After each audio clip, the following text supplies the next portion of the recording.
Kumshi bynta bansa me ka jingtip sya ki paidbah nongshong shnong halor ka jingdonkam ban Lehkhuid hapoh ka shnong ka thaw na ka liang ka Mairang Town Committee ryngkat bat ka Ophis treikam juga district sports officer West Khasi Hills district haka step jong ka tarik Risaw hajar pusaw kila Pynlong da ka Jingiakob Marehthong ya ka balai kyrteng ka Swachatta Hi Seva Run hajar pusaw na ka bynta ki Samla kenthei bat shenrang ki basyong basa hapoh ka district.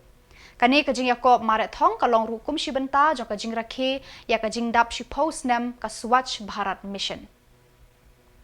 Ha kani ka step la sakhi ya ka jingwan ya sim bynta shirhem da ki Samla jong kani ka dong ka than bat layo ban kawe lama ya kani ka Jingiakob Marehthong da u AEC ka Eastern West Khasi Hills district ba Lastborn Marthong ha ka jingedon ryngkat lang kinong kitkam ka pendeng umyong district sports association PDSA kinong train na ki wei ki tenat treikam sorkar ki ba kentup na ka DSO bat ka tenat pulet Mairang. Layo ru bansa mi ki khusnam da ka song pisa ka ba san hajar tengka syaki bawan ningkong lai hajar ki bawan baar bat hajar ki bawan haka kerdan balai kata haki bynta jogi shenrang bat kenthei nalor kini la sam ru mar san spa tengka syaki bawan haka kerdan basaw hadu basipo.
Kadang Mairang Town Committee, kemudian tonight di Shillong, kita hapoh kan tahu di daerah ini.